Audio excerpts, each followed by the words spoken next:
Picture this. You're lying in bed. The sheets are clean. The mattress contours perfectly to your spine. Your partner is breathing softly next to you. The bedroom door is closed. The blinds are drawn. The lights are completely off. You are entirely, beautifully, undeniably alone. For 99% of human history, this exact moment, this fragile, hyper-specific slice of comfort did not exist. There were no doors. There were no drywalls, no master bedrooms, no locks, and no personal property lines. There was just you, your immediate family, and about 20 other people sleeping exactly 5 feet away from your face. Every cough, every roll, every deep sigh, and every single whisper was public domain. So, how did ancient humans have privacy? The short, unsettling answer is, they didn't.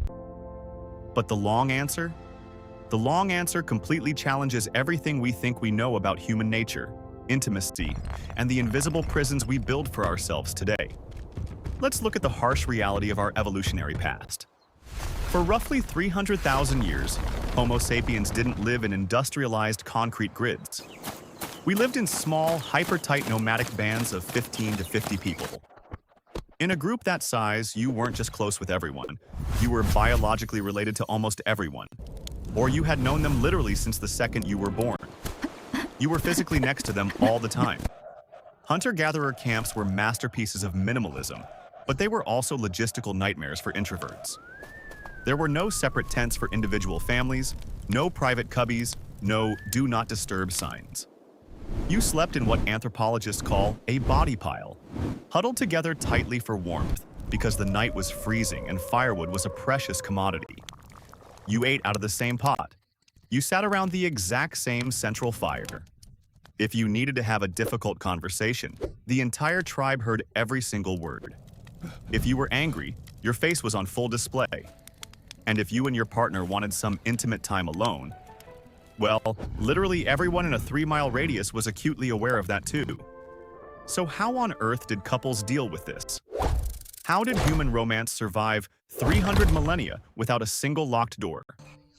Anthropologists studying the few remaining modern hunter-gatherer groups on Earth have documented a highly sophisticated set of unwritten, unspoken rules. The first strategy is all about tactical timing. Most intimate moments did not happen during spontaneous daytime breaks. They happened late at night, under the absolute cover of pitch darkness when the rest of the camp was asleep. Or more accurately, pretending to be asleep. In a world without artificial light bulbs, darkness itself became a proxy wall. It provided a deep, psychological privacy, even when physical privacy was mathematically zero. If nobody could see you, the illusion of isolation was enough. The second strategy is strategic distance. Couples would simply stand up and walk away from the camp. But this wasn't a casual romantic stroll into the deep woods. Leaving the perimeter of the campfire light meant step-to-step vulnerability. It meant exposing yourself to apex predators, saber-toothed cats, wolves, or leopards that hunted exclusively in the dark. So you couldn't walk too far. You walked just far enough. 50 feet into the shadows, behind a specific bush or a boulder, was practically invisible. You were close enough to hear the safety of the fire, but far enough to claim a temporary pocket of the world for yourself. The third strategy, and perhaps the most beautiful one, is what we call social protocol. It is the art of mutual pretense. Imagine you're inside a tiny nylon tent with your entire family on a rainy camping trip. Someone needs to change out of their wet clothes. What do? You don't stare. You don't make a joke. You look at the floor. You study the zipper. You look away. You intentionally grant them psychological space because you recognize that physical space is unavailable. That is exactly how ancient humans operated every single day. They developed ironclad social etiquette around looking away. You did not acknowledge certain noises. You did not look towards certain shadows. You gave your tribal members the luxury of being ignored, even though you were fully aware of what they were doing. But here is where the story takes a fascinating psychological turn. Privacy as a concept. The literal desire to be left alone might not have mattered to them the way it haunts us today. The legendary anthropologist Colin Turnbull spent years living deep in the rainforest with the Mbuti people of Central Africa. When he tried to translate the modern Western concept of privacy or solitude into their language, he discovered something shocking. They didn't have a word for it. It wasn't because their language was primitive or lacking. It was because the very concept of wanting to be separated from the group was completely alien to them. To an ancient human, being entirely alone didn't mean peace. It didn't mean self-care or a relaxing weekend getaway. Being alone meant you were dying. It meant you had been exiled, cast out from the protection of the tribe. In the Pleistocene era, solitude wasn't a luxury. It was a death sentence. If you were alone in the wild, you couldn't hunt effectively, you couldn't guard against predators, and a simple twisted ankle could mean your end. Therefore, the evolutionary hardwiring of our brains didn't crave isolation. It craved the constant, reassuring audio-visual feedback of other human beings. Let's look at another reality that modern humans obsess over: the bathroom situation. We live in an era of porcelain thrones, automated air fresheners, and soundproof walls. So, how did our ancestors handle it? Unsurprisingly, ancient humans didn't have toilets or outhouses. When nature called, you simply walked a safe distance away from the campsite, typically to a designated area downwind, so the smell wouldn't attract predators or ruin the camp atmosphere. You did your business, and you walked back. Was it private? By our hyper-sanitized modern standards, absolutely not. If someone happened to look in your direction, you were fully visible. But once again, social protocol stepped in to save human dignity. People didn't follow you. They didn't lock eyes with you. They granted you the total illusion of privacy through deliberate, intentional ignorance. It's actually the exact same evolutionary code we still use today in public restrooms. Think about it. When you enter a public bathroom, there are other human beings mere inches away from you, separated only by a thin sheet of plastic or metal. You can hear them. They can hear you. It is deeply intimate, uncomfortable, and awkward. Yet everyone enters a silent pact. We stare directly at the blank door. We wash our hands in silence, and we pretend with every fiber of our being that we are completely alone in the room. We haven't changed at all. We just built better props. Now, let's talk about sleep. Modern society views the bedroom as a sacred temple of individuality. Children are often given their own rooms the moment they stop nursing. But ancient humans slept in tight clusters not because they were sentimental, but because it was a strict survival mechanism. At night, the world became a terrifying place. Temperatures plummeted. Hyper-efficient nocturnal predators began their hunt. The fire required constant maintenance. Sleeping in a communal group guaranteed that you stayed warm through shared body heat. And it meant there were always multiple sets of ears awake to listen for snapping twigs in the brush. Archaeological excavations give us hard, undeniable proof of this. Take the site of Ohalo II in Israel, dating back over 23,000 years. Researchers discovered the remains of small brushwood shelters. When they mapped out the floor plans, they found they were incredibly compact, barely large enough for a single-family unit to lie down flat.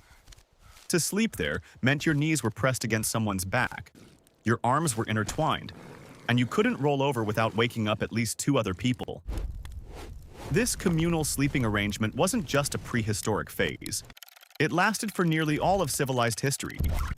Even in medieval Europe, long after the invention of houses, entire peasant families, along with their travelers, servants, and sometimes even their livestock, slept in one single room, often crammed into one giant shared bed.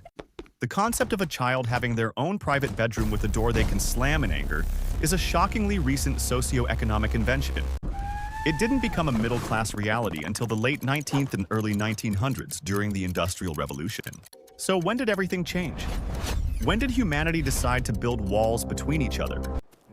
The answer, as it always does in human history, comes down to agriculture. Around 10,000 years ago, humans in the Fertile Crescent stopped moving. We gave up the nomadic lifestyle, planted seeds, and domesticated animals. Farming meant you could no longer pack up your life into a leather pouch and leave when things got awkward.